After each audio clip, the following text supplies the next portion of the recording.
For concept.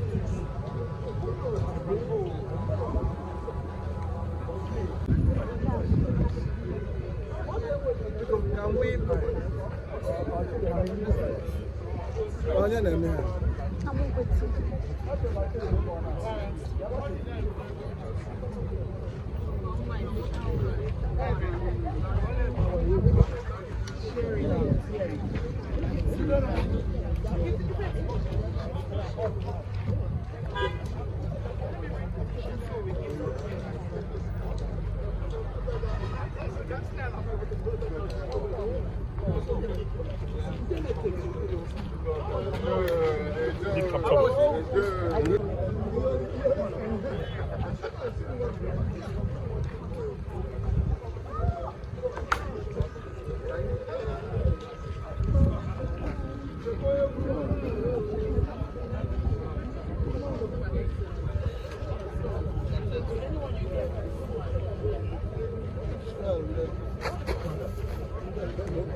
Huh?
Hello, Gumi. Oh, come on! What did I say? What's here? I'll get it back.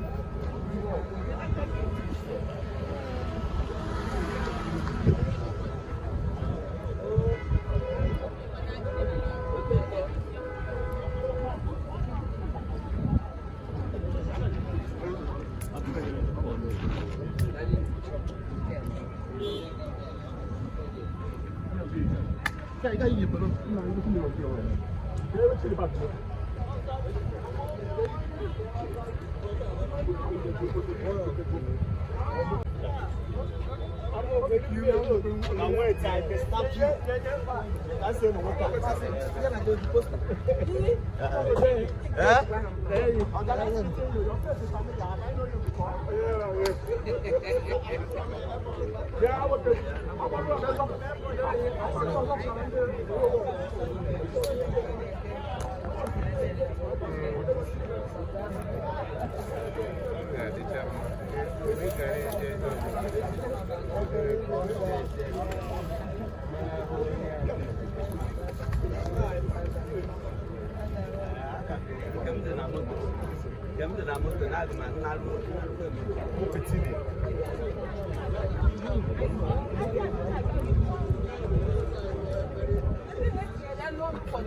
Was closed.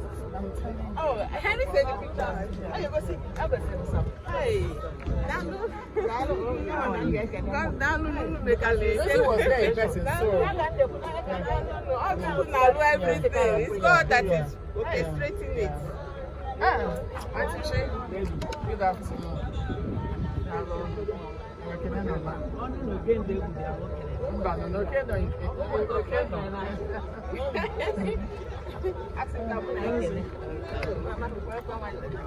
What was she able to tell you? I can't lie. My friend, my car doesn't have number. She said, "One man and two.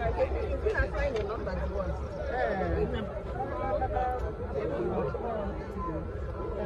The white one, the teacher, not sure like this thing.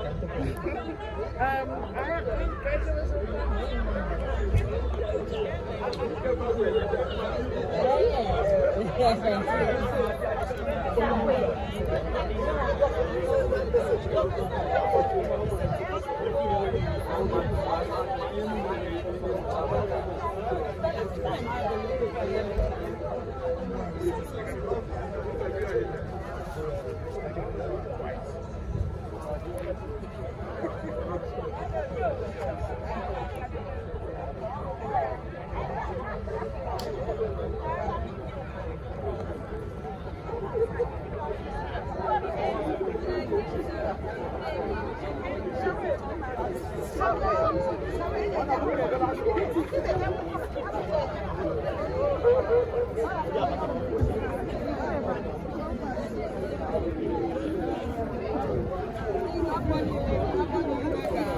Yes, my darling.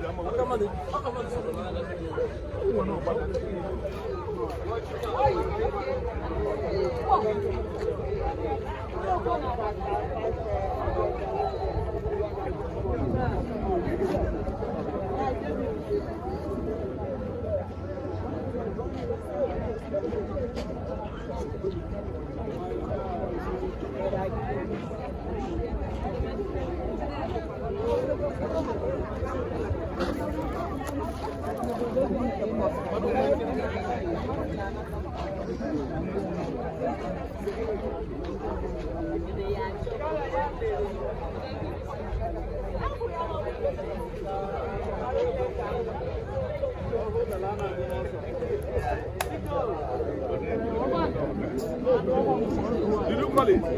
Yeah? You mean your phone?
Anywhere. It's very, very private. Please. You don't need any picture. Picture the priest saying the prayer and us. Leave the head with the gasket. He says here, they can don't shoot the prayer directly, please. But if you don't.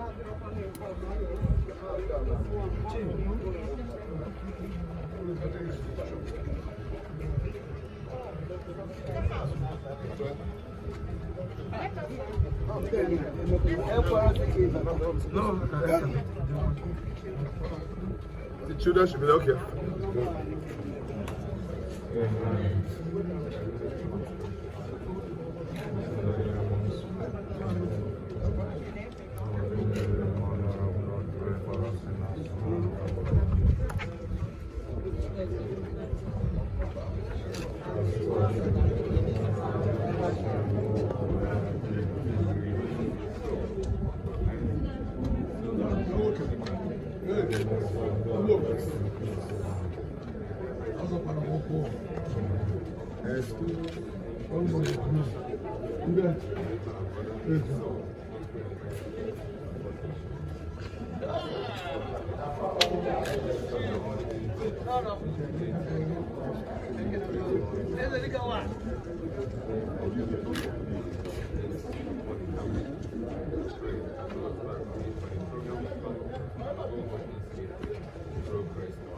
Amen. The Son and the Holy Spirit. Amen. Prosper. Prosper.